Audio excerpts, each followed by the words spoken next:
Friends, સાયકોલોજીમાં 8મું chapter વ્યક્તિત્વમાં મિત્રો આજે આપણે પ્રક્ષેપણ પદ્ધતિઓ વિશે માહિતી મેળવીશું. પ્રક્ષેપણ પદ્ધતિમાં ખાસ કરીને વ્યક્તિના અજાગ્રત મનની પરિસ્થિતિને જાણવાનો પ્રયત્ન થાય છે. એટલે પ્રક્ષેપણ પદ્ધતિમાં અભ્યાસપાત્રના અજાગ્રત મનની વાતને કઢાવવાનો પ્રયત્ન કરવામાં આવે છે અને તે માટે વ્યક્તિ સામે અનિશ્ચિત, અસ્પષ્ટ અને અવ્યવસ્થિત માળખામાં ઉદ્દીપકો રજૂ કરવામાં આવે છે. મિત્રો, આ ઉદ્દીપકો અચોક્કસ ચિત્ર, અચોક્કસ તસવીર, આકાર, શાહીના ડાઘા કે અધૂરા વાક્યોના રૂપમાં હોઈ શકે અને આ ઉદ્દીપકો રજૂ કર્યા પછી અભ્યાસપાત્રને જેના વ્યક્તિત્વને જાણવાનું હોય, માપન કરવાનું હોય તેની સામે રજૂ કરવામાં આવે. પ્રયોગપાત્રએ ઉદ્દીપકને જોઈ પોતાની રીતે તેનું અર્થઘટન કરવાનું હોય અને કોઈ અર્થસભર વર્ણન કરવાનું કહેવામાં આવતું હોય છે. મિત્રો, જ્યારે વ્યક્તિ પોતાની રીતે તેની સામે રજૂ કરવામાં આવેલા ઉદ્દીપકનું વર્ણન કરે છે ત્યારે જાણે અજાણે એ ચિત્ર જોઈને કે શાહીના ડાઘા જોઈને કે અધૂરું વાક્ય પૂર્ણ કરવાનું કહીને પોતાની ઈચ્છાઓ, આશાઓ, ડર, આકાંક્ષાઓ, પોતાના ગમા, અણગમા, પસંદગી, નાપસંદગી વગેરેનું અજાણતા જ એમાં પ્રક્ષેપણ એટલે કે આરોપણ થાય છે. વ્યક્તિ વ્યક્ત કરે છે. એટલે આ રીતે તેની આંતરિક અને અજાગ્રત મનમાં જે વાતો સંગ્રહાયેલી છે એ વાત આડકતરી રીતે રજૂ થાય છે અને એના આધારે વ્યક્તિત્વનો અંદાજ કાઢવામાં એ બાબતો ઉપયોગી સાબિત થાય છે. મિત્રો, આપણે એનો અર્થ જોઈએ તો વ્યક્તિત્વ માપનની જે પ્રયુક્તિ દ્વારા વ્યક્તિ પોતાના લખાણો, કાર્યો કે વિવિધ પરિસ્થિતિઓનું અર્થઘટન કરતાં સહજ રીતે જ જ્યારે પોતાના આંતરિક મનોભાવો, પોતાની ચિંતાઓ, પોતાની એષણાઓ એટલે કે ઈચ્છાઓ કે વિચારોને પ્રગટ કરે તેવી પ્રયુક્તિને પ્રક્ષેપણ પ્રયુક્તિ કહેવાય. આપણે જોઈએ છીએ જ્યારે ભાષાની અંદર નિબંધ લેખન જે છે એ આપણા મનના ભાવો જ છે. કેટલીક મુખ્ય પ્રક્ષેપણ પ્રયુક્તિઓ છે જેમાં રોર્શાકના શાહીના ધાબાની કસોટી, હેનરી મરેની ટાટ કસોટી, રોઝેનવિગની ચિત્ર કસોટી છે, વાક્યપૂર્તિ કસોટી, શબ્દ સાહચર્ય કસોટી, ચિલ્ડ્રન અપરસેપ્શન ટેસ્ટ એટલે કે કેટ વગેરેનો સમાવેશ કરી શકાય. મિત્રો, આ બધી કસોટીઓ છે ટૂંકા પ્રશ્નમાં પૂછાય છે અને આ કસોટીમાં શું કરવાનું હોય છે, કઈ રીતે વ્યક્તિના મનોભાવોને જાણવાનો પ્રયત્ન થાય છે. એમાં સૌપ્રથમ કસોટી છે રોર્શાકના શાહીના ડાઘાની કસોટી અથવા ધાબાની કસોટી. પહેલો ટૂંકો પ્રશ્ન છે. સ્વિસ મનોવૈજ્ઞાનિક હર્મન રોર્શાકે 1921માં આ કસોટી વિકસાવી, જેમાં 10x7 ઇંચના એક સરખા માપના સફેદ કાર્ડ ઉપર શાહી ઢોળી અને કાગળને વચ્ચેથી વાળી દીધા. હવે બંને બાજુ એક સરખી આકૃતિ પ્રસરે, આથી બંને બાજુ સ્વરૂપ આકૃતિ ઉપસી આવી અને આવી ઘણી બધી આકૃતિઓના અભ્યાસો કરી એણે શાહીના ડાઘાની 10 આકૃતિ પસંદ કરી. મિત્રો, આ 10 આકૃતિમાંના ડાઘા પૈકી 5 ડાઘા કાળા અને ઝાંખા કાળા દેખાય. 2માંથી કાળા ડાઘા ઉપરાંત થોડા લાલ ડાઘા પણ છે અને બાકીના 3માં જુદા જુદા રંગના ડાઘા છે. હવે પ્રયોગપાત્રો પર આ કાર્ડનો કઈ રીતે ઉપયોગ કરે છે તો આ કાર્ડની અંદર પ્રયોગપાત્રની સામે આ 10 કાર્ડ એક પછી એક બતાવવામાં આવે છે. પ્રયોગપાત્રને પૂછવામાં આવે છે કે આ કાર્ડમાં તમને શું દેખાય છે. પ્રયોગપાત્ર કાર્ડને ડાબું, જમણું કે ઉલટું આમ તેમ ફેરવી શકે. જે બાજુ પર રાખીને કાર્ડને જુએ છે તેની નોંધ કરવામાં આવે. એટલે કે કાર્ડમાં જે કંઈ દેખાય છે એનું વર્ણન જે પ્રયોગપાત્ર કરે છે એની નોંધ થાય અને કાર્ડ ઉપર પ્રયોગપાત્રને પ્રતિક્રિયા આપતા લાગતો સમય પણ નોંધવામાં આવે છે. એટલે કે કાર્ડ જોયા પછી કેટલા સમયે પ્રયોગપાત્ર કાર્ડનું વર્ણન કરે છે કે પ્રતિક્રિયા આપે છે. હવે પ્રતિક્રિયા આપતી વખતે એટલે કે કાર્ડમાં શું દેખાય છે એ બોલતી વખતે પ્રયોગપાત્રના અકળામણ, ચિંતા, ઉદાસી, એના ફેસ પરના કેવા ભાવો છે એ પણ એના વર્તનના આધારે નોંધવામાં આવે છે. મિત્રો, પ્રયોગપાત્રને ડાઘામાં દેખાતી વસ્તુઓના નામ બોલવાની છૂટ હોય છે. એટલે પ્રયોગ કરતા ઉત્તરપત્ર પર છાપેલી ડાઘાઓની નાના કદની આકૃતિઓમાં એ સ્થાને નિશાની કરી લે. બીજી વાર કાર્ડ બતાવતી વખતે પ્રયોગપાત્ર જો કોઈ નવી વધારાની પ્રતિક્રિયા આપે તો એની નોંધ કરી અને તેના સ્થાનને અંકિત કરી દેવામાં આવે. મિત્રો, પ્રયોગપાત્રની પ્રતિક્રિયાઓનું મૂલ્યાંકન 2 રીતે થાય છે. સ્થાન, વસ્તુ અને નિર્ધારકો એમ 3 બાબતને ધ્યાનમાં લઈને કરવામાં આવે છે.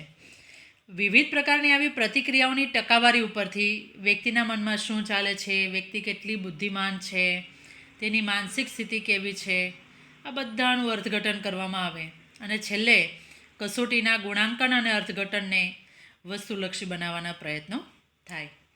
મિત્રો, અર્થઘટનમાં વ્યક્તિની સાંસ્કૃતિક ભૂમિકા છે મહત્ત્વનો ભાગ ભજવે છે. માનસિક અસ્વસ્થતા ધરાવતા લોકોની માનસિક મૂંઝવણો બહાર લાવી અને સમજવા માટે ચિકિત્સાત્મક દ્રષ્ટિએ આ કસોટી પણ ઘણી ઉપયોગી નીવડે છે. ત્યાર પછી બીજી કસોટી છે વિષય અધિપ્રત્યક્ષ કસોટી, થીમેટિક અપરસેપ્શન ટેસ્ટ. ટાટનું પૂરું નામ જણાવો એવો ટૂંકો પ્રશ્ન પણ છે. બીજું, ટીએટી કસોટી કોણે વિકસાવી એવું પણ પૂછાય છે. તો મોર્ગન અને મરે નામના મનોવૈજ્ઞાનિકે આ કસોટી વિકસાવી છે. મિત્રો, આ કસોટીની અંદર 29 કાર્ડવાળા 29 કાર્ડવાળા ચિત્રો હોય છે. એક કોરું કાર્ડ હોય છે. હવે જ્યારે 29 એટલે કુલ મળીને જ્યારે 30 કાર્ડ હોય છે, એ કાર્ડની અંદર અલગ અલગ વ્યક્તિઓ માટેના અલગ કાર્ડ છે. એટલે કેટલાક કાર્ડ પુખ્ત વયના પુરુષો માટે હોય, કેટલાક સ્ત્રીઓ માટે છે, કેટલાક છોકરાઓ માટે તો કેટલાક છોકરીઓ માટે છે. કેટલાક કાર્ડ એવા છે કે 2 કે તેથી વધુ જૂથ માટે, દાખલા તરીકે પુખ્ત વયના પુરુષો કે છોકરાઓ માટે હોય, અને 20 કાર્ડ એવા છે જે બધા પ્રકારની વ્યક્તિ માટે વાપરી શકાય. મિત્રો, 3 માર્કના પ્રશ્નમાં જ્યારે આ પ્રશ્ન પૂછાય છે ત્યારે કાર્ડનું વિતરણ ખાસ જરૂરી છે. જો કે લાગુ પડતા બધા જ કાર્ડ વાપરવા એવા જરૂરી નથી. કેટલાક સંજોગોમાં માત્ર 5 ચિત્રો બતાવીને પણ વ્યક્તિત્વનું માપન છે કરી શકાય. હવે જેમનું માપન હોય એમને આ પ્રમાણે સૂચના આપવામાં આવે છે કે ચિત્રમાં દર્શાવેલી ઘટના સુધી દોરી જનારા સંજોગો જણાવો. આ ચિત્રમાં તમને જે દેખાય છે એ ઘટના કેવી રીતે બની, એ પહેલાંના સંજોગો, અત્યારે શું થઈ રહ્યું છે તે વર્ણવો. તેના પાત્રોને આવતા વિચારો અને લાગણીઓ પણ જણાવો. તેનું શું પરિણામ આવશે તે પણ કહો. એટલે કે ભૂતકાળ, વર્તમાનકાળ અને ભવિષ્ય 3 બાબતો છે એકસાથે પૂછવામાં આવે છે. વ્યક્તિને કલ્પના કરવા માટે અને મનમાં જે આવે તે સંકોચ કર્યા વગર કહેવા માટે પ્રોત્સાહન પણ અપાય છે. મિત્રો, ચિત્રના પ્રસંગ કે તેના વિષય અંગે વ્યક્તિ જે કંઈ અર્થ કરે છે તે એની અમુક રીતે પ્રત્યક્ષીકરણ કરવાની વ્યક્તિગત તૈયારી ઉપર આધાર રાખતો હોય છે એવું માની શકાય. ચિત્રો જોઈ અને કલ્પના વડે વ્યક્તિએ રચેલી વાર્તાઓમાં જે વિષય વારંવાર આવતો હોય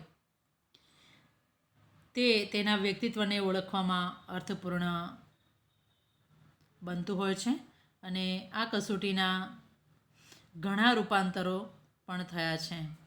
ત્યાર પછીની કસોટી છે રોઝેનવિગની ચિત્ર વૈફલ્ય કસોટી. મિત્રો, રોઝેનવિગ નામના મનોવૈજ્ઞાનિકે આ પ્રવિધિ વિકસાવી, પણ શાના માટે, શાનું માપન કરે છે એ પણ ટૂંકા પ્રશ્નમાં પૂછાય છે. જે હતાશા અને આક્રમકતાના માપન પર ધ્યાન કેન્દ્રિત કરે છે. હવે આ કસોટીની અંદર એવું હોય કે કાર્ટૂનની એક શ્રેણી હોય, વ્યંગચિત્રો જેને આપણે કહીએ છીએ, અને એમાં દર્શાવાતું એક પાત્ર બીજા પાત્રને હતાશ કરે છે અથવા તો કોઈ હતાશ કરનારી પરિસ્થિતિ તરફ એનું ધ્યાન જાય એવો પ્રયત્ન કરે છે. હવે આ જે કટાક્ષ વ્યંગચિત્રો છે કે કાર્ટૂન છે એ જોઈને વ્યક્તિએ કહેવાનું હોય કે એક પાત્ર બીજા પાત્રને શું કહી રહ્યું છે. વ્યક્તિ આપેલા શાબ્દિક પ્રતિભાવો, વ્યક્તિ જે કંઈ બોલે છે એ પ્રતિભાવના વિશ્લેષણ વડે જાણી શકાય કે તેનું આક્રમણ છે કયા પ્રકારનું છે અને કઈ દિશામાં થઈ રહ્યું છે. એટલે વ્યક્તિની હતાશાને કે આક્રમકતાને આ કાર્ટૂનની એક શ્રેણી દ્વારા જાણવાનો પ્રયત્ન કરવામાં આવે છે. ત્યાર પછી છે વાક્ય પૂરતી કસોટી. મિત્રો, આ કસોટીનો સૌપ્રથમ ઉપયોગ પાઇન અને ટનલર નામના મનોવૈજ્ઞાનિકોએ 1930માં કર્યો. વાક્ય પૂર્તિ એના નામ પ્રમાણે છે. અપૂર્ણ વાક્ય અપાય છે પ્રયોગપાત્રને આ કસોટીની અંદર, અને પ્રયોગપાત્રે ઝડપથી મનમાં જે કંઈ પહેલો વિચાર આવે તેના આધારે વાક્ય પૂર્ણ કરવાનું હોય છે. હવે જ્યારે વ્યક્તિ વાક્ય પૂર્ણ કરે છે ત્યારે સ્વાભાવિક છે પોતાની લાગણીઓ, ચિંતાઓ, પોતાને કોઈ ડર લાગતો હોય, ભય હોય વગેરે એ વાક્યની અંદર પૂર્ણ કરશે. અને આ પૂર્ણ કરેલા વાક્યના આધારે વ્યક્તિત્વના લક્ષણો નક્કી થતા હોય છે. મિત્રો, દરેક વાક્યમાં દર્શાવેલા જુદા જુદા વિષયો માટે પોતાના પ્રેરકોને વ્યક્ત કરવાની વ્યક્તિને તક મળતી હોય છે. દાખલા તરીકે એવું પૂછવામાં આવે, મારા ગુરુ. હવે ગુરુ પ્રત્યે આપણો ભાવ હોય, ડર હોય, ચિંતા, લાગણી જે કંઈ હશે એ દરેક વ્યક્તિ એ અધૂરું વાક્ય છે એ પૂર્ણ કરશે. બીજો એવો ટોપિક છે, મારી મૂંઝવણ એ છે કે. હવે દરેક વ્યક્તિની મૂંઝવણ અલગ હોય.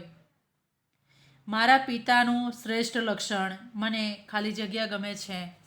તો આવા અધૂરા વાક્યો આપી અને વ્યક્તિમાં રહેલી લાગણીઓને બહાર લાવવાનો પ્રયત્ન થાય છે. અથવા તો એવું પણ કહેવામાં આવે કે પ્રયોગપાત્રને કોઈ અધૂરી વાર્તા હોય આપી અને એને પૂર્ણ કરવાનું પણ કહેવામાં આવે, અને વાર્તા પૂર્ણ કરતી વખતે તેના પોતાના મનોભાવો છે એમાં અચૂક છે પ્રગટ થશે, જેના આધારે તેના વ્યક્તિત્વનું માપન થઈ શકે. મિત્રો, ત્યાર પછી આપણો ટાઇટલનો બીજો ટોપિક છે, એટલે કે વ્યક્તિત્વ અને સ્વ. એટલે કે સ્વની સાથે ટાઇટલ માત્ર ભલે વ્યક્તિત્વ જ આપેલું હોય પણ વ્યક્તિત્વ એ સ્વથી અલગ નથી. આપણા જૂના સિલેબસ પ્રમાણે સ્વ અને વ્યક્તિત્વ 12મા ધોરણની અંદર આ ટોપિક હતો. અત્યારે આપણે 11મા ધોરણમાં બેઠો જ એ ટોપિક ભણી રહ્યા છીએ, ત્યારે વ્યક્તિત્વનો ટોપિક પૂરો થાય છે. હવે સ્વ માટે આપણે શું કરી શકીએ, એનો વિકાસ કઈ રીતે થાય છે, એનો અર્થ, એની વ્યાખ્યા અને સ્વનિયમન વિશે આપણે હવે પછીના વિડીયોમાં માહિતી મેળવીશું.